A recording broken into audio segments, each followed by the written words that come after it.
Hi, everybody. Jordan here.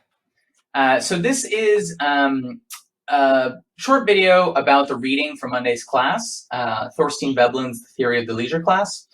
So it's a little bit of a denser and more theoretical reading, so I wanted to pair it with this video just to make sure everybody's on the same page when it comes to its key concepts and ideas, because many of those ideas will be really useful for our discussion of parasite on Monday. So I just want to get everyone a sort of shared vocabulary as part of our discussion. So I'm going to begin with just some historical context about Veblen himself and the moment of American history in which he was writing. So Veblen was an economist and sociologist of the Progressive Era, which is sometimes also known as the Gilded Age. So this is the period of the turn of the 20th century, so between 1880 and 1920 roughly, that was characterized by really high inequality alongside really high economic growth. So this is the period of what's called the Second Industrial Revolution. Lots of new technologies and huge growth of manufacturing, alongside a very high degree of social and economic inequality. And one of the ways you see this is in the fact that Veblen is almost an exact contemporary of Upton Sinclair, author of The Jungle, which we read a few weeks ago. And so if Sinclair was sort of narrating the life of the poorer half of the Gilded Age, Veblen is thinking through the richer half.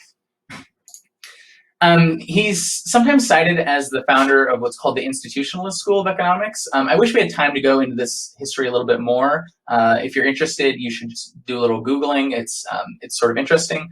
But in the first half of the 20th century, American economics was really known for its interest in institutions. And Veblen was the sort of like one of the founders of this way of thinking about economics. And it wasn't until after World War II that this economic school sort of went out of vogue. Another thing to note about Veblen is that he's a critic of capitalism, but he's not coming from the Marxist tradition. So it really is a very different tradition for criticizing capitalism than the Marxist one, sort of homegrown American one. Veblen, he's writing about many of the same themes, like the problems relating to social inequality, class conflict, that sort of thing, but from a different perspective and a different tradition. And then today he's best remembered for coining the term conspicuous consumption, which he does so in this book, and which has now sort of just entered the popular vernacular. It's just a word that people use to describe extreme displays of wealth. So what's the purpose of what's Veblen's motivation in writing this book? So one of the main things to note is that this book is framed as a bit of a corrective to a simplistic or uncritical understanding of why the very rich do the things that they do, and what their position in society is. In many ways, it's a sort of it's very critical, and it obviously doesn't portray the very wealthy in a very favorable light. They're portrayed as like frivolous and wasteful and contributing very little to societies through their behavior. So I have this line here that I just want to read to you, which I almost see as a sort of like direct rejoinder to Adam Smith, or at least a sort of like a complication of the Smithian idea. So Veblen writes, "Habits of industry and thrift, therefore, are not uniformly furthered by prevailing pecuniary emulation. On the contrary, this kind of emulation indirectly discountenances participation in productive labor." So this is kind of wordy, but the point here is just that people emulating the rich doesn't necessarily make them become more industrious and thrifty, like someone like Adam Smith or even someone like Nozick would in his description of envy. The scene from Pursuit of Happiness, where Chris sees the car and is like, now I'm going to work hard in order to become rich. Veblen wants to say, copying the rich often results in people being more wasteful, and that's something that he's gonna talk about throughout the book. That the real key to being rich is to not engaging to not engage in productive work.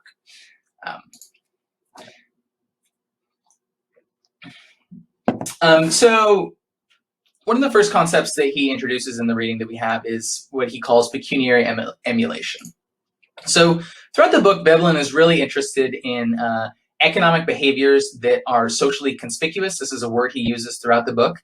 And the point is just that they're behaviors that don't make sense unless you think about the sort of like presentation that they're giving to other people, the sociological element.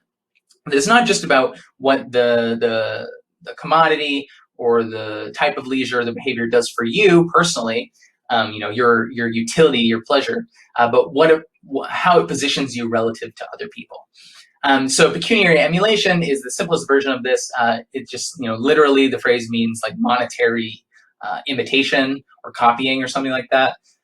Just when you consume commodities in a certain way to establish yourself as similar to a specific group of people. So usually you're imitating the very rich because these are the people who set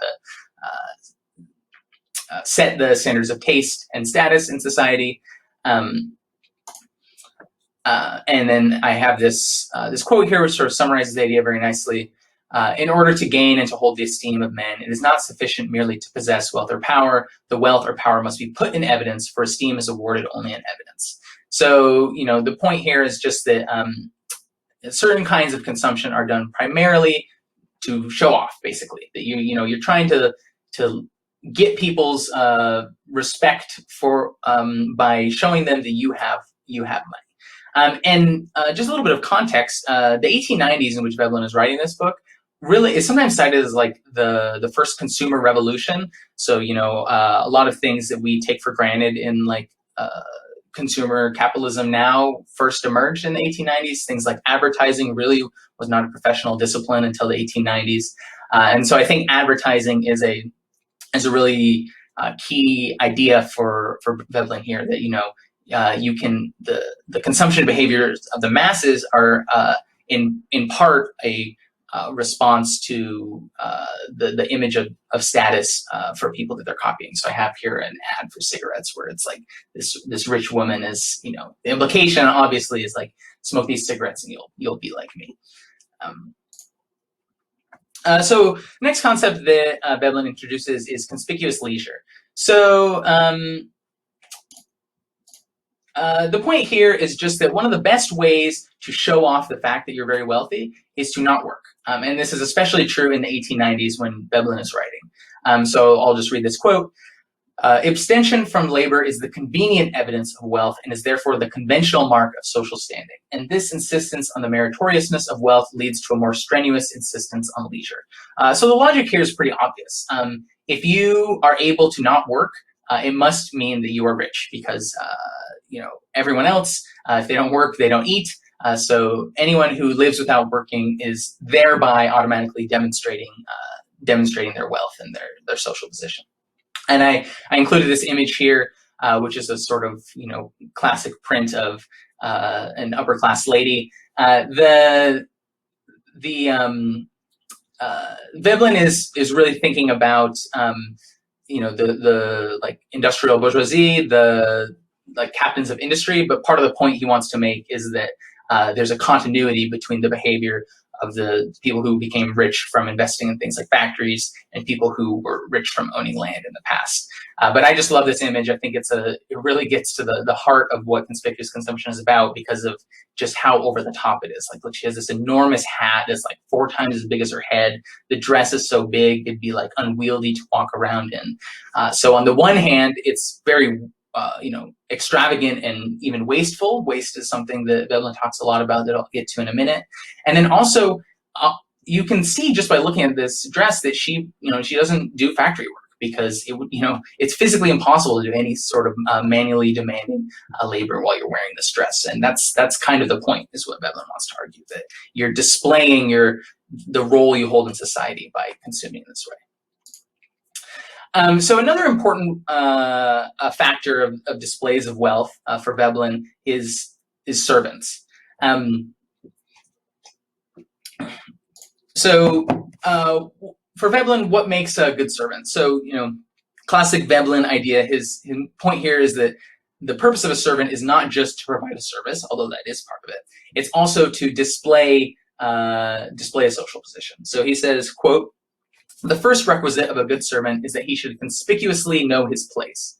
It is not enough that he knows how to effect certain desired mechanical results. He must above all know how to effect these results in due form." So there it is. The point is not just that the servant does something for you, that they give you a clean house, whatever the case may be. It's also that they do it in a certain way that expresses their position in the social order. So they are another way that they show off their master's status, because it's like, if there are people waiting on you, then it shows that you're wealthy and that you are higher up in the status hierarchy. At the most extreme end, he says that the very rich have servants, quote, "whose sole office is fatuously to wait upon the person of their owner, and so to put in evidence his ability unproductively to consume a large amount of service." So this is another theme that you sort of see throughout Veblen, is the sort of circularity of conspicuous consumption and extravagant displays of wealth, that it almost doesn't matter what the servant is doing. The point is just that they show their master's ability to consume service work.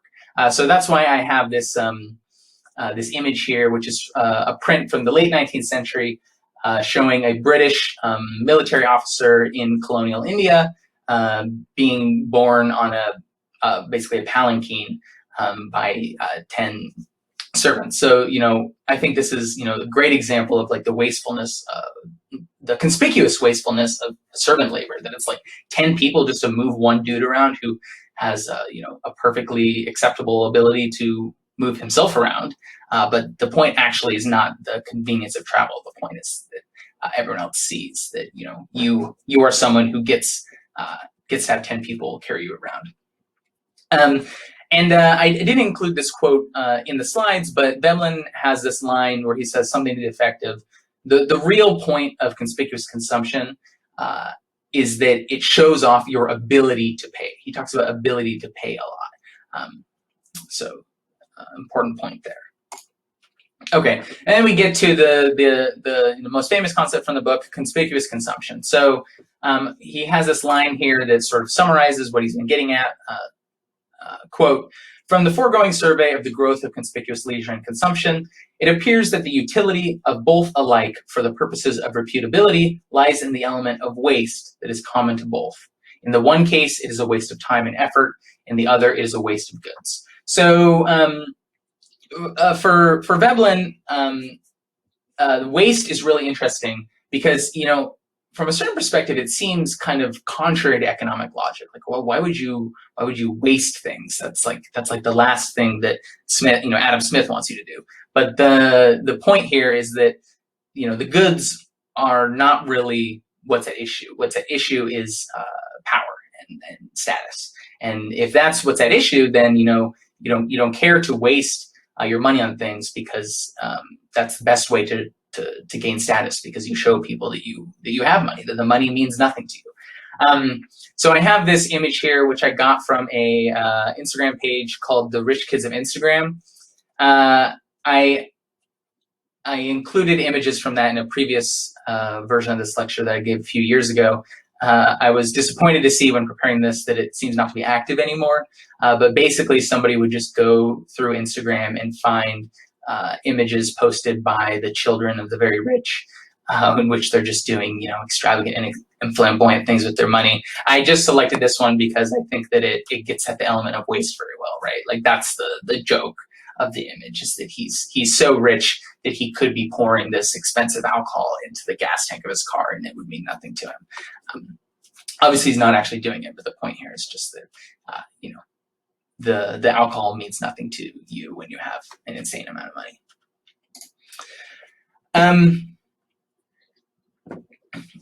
Another thing that Veblen really goes to pains to convince us of is that when he says leisure, like the leisure class, he doesn't just mean that these are people who are sitting around on their asses all day, smoking cigars, although they might be doing that. The point is that they're just not engaged in productive work, and he means that in a very literal way.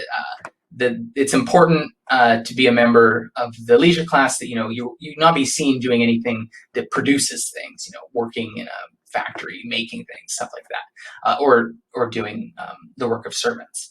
But you may be doing quite a lot, and it may be very hard work, maybe put work in quotes there, in the sense that you have to be like always anxiously engaged in knowing the latest fashions, keeping your house in order, meeting with the other members of your social class. And this is especially true of women in the upper classes, especially people who are married to like captains of industry.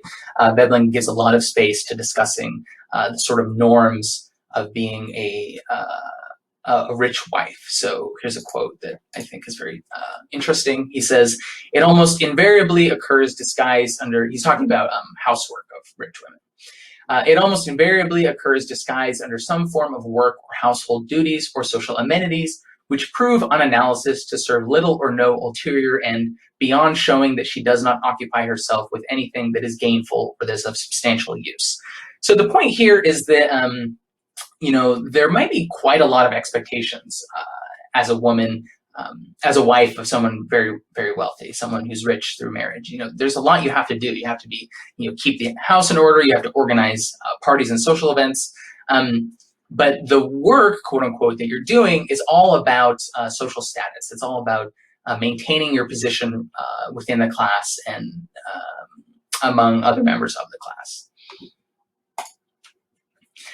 So those of you who have taken some economics or sociology classes may have already encountered Veblen in the form of what are called Veblen goods. So I wanted to just give this a little shout out for those that have an interest in that. So American economics departments really don't claim Veblen as part of their lineage. Sometimes they'll say like, oh, he's not even an economist, he's a sociologist or something like that.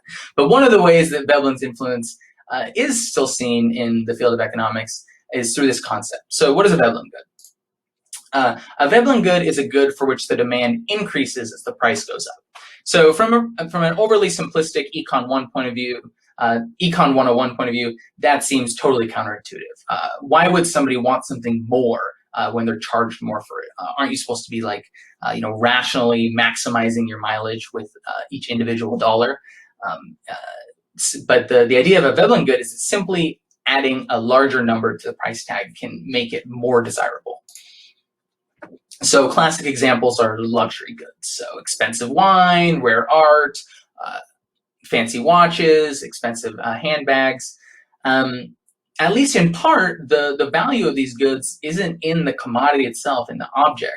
It's in the knowledge that it's expensive, and specifically the display of its expense to other people. So at the very extreme end, this has been confirmed by, confirmed again and again by behavioral experiments. They'll do, psychologists will do experiments where they'll like have people taste two different wines and rate them. People will rate them comparatively, and then they'll repeat the experiment with the price tag visible, and then people will report having enjoyed the expensive wine more. So there's definitely some room for debate about what's going on there. Maybe they're reporting the expensive wine as more pleasurable because they don't want to seem uneducated, so they're engaging in the status game even in the experiment. Or maybe they really subjectively felt like they enjoyed it more when they knew it was expensive. I think that status and status games and comparing yourself to other people is a really, really powerful human motivation. And it inflects things even as basic as our sense of self, and maybe even our subjective impressions of the things we do. So something to think about. Oh, sorry. Okay, so it'll be useful, especially as we move into our discussion of Parasite, to ask how much of Veblen's book still applies for inequality in the present, and how much is maybe specific to inequality in the 1890s, the progressive era. So obviously a lot of the things seem to translate pretty well. Conspicuous consumption is obviously still a thing. I had that image from Instagram. But I think there are some important differences about the way that money and status work today versus the way that they worked in 1900. So this point is a little bit inspired from this book by economist Branko Milanovic, Capitalism Alone. It came out just last year. And Milanovic is a, besides Thomas Piketty, he's probably the most famous, one of the most famous economists of inequality. And he points out that something very different about inequality today is that the very rich get money both from labor and from capital. So capital ownership. So the classic examples are things like CEOs, corporate lawyers, investment bankers, that sort of thing. That's very different from the perspective of the history of capitalism. In 1900, if you were rich, it was from ownership, period. It really was not the case that the very rich were getting their money from something like a salary or a wage. Now, we can debate the degree to which someone like a CEO is earning a salary. Maybe it's just a ownership income by a different name. But at least nominally, people like CEOs, corporate lawyers, investment bankers are rich both because they own a lot of property, stocks, real estate, whatever the case may be, and because they have a really, really big salary. So that's something historically unique. And I think that that's sort of manifested a little bit in the way that status works for that class. I think there's a kind of like well-paid upper professional in New York, San Francisco, cities like this, where working can actually be a bit of a status symbol, like work hard, party harder. These people that will work 80, 90, 100, 120 hours a week even, insane amounts as part of their status game. Like they will say this and expect you to be impressed by it, and that's a bit of status. That sort of behavior is unthinkable for the aristocracy of 1900. So I think a bit of a classic example here is The Wolf of Wall Street. We don't, I guess in that movie, we don't see them working that much, but just the sort of like intensity of the way they live their work life and their quote unquote leisure life, I think is really interesting. And it will be especially interesting in our discussion of Parasite on Monday. So obviously this is a contemporary movie, just came out last year. So we're thinking about the dynamics of inequality in the present.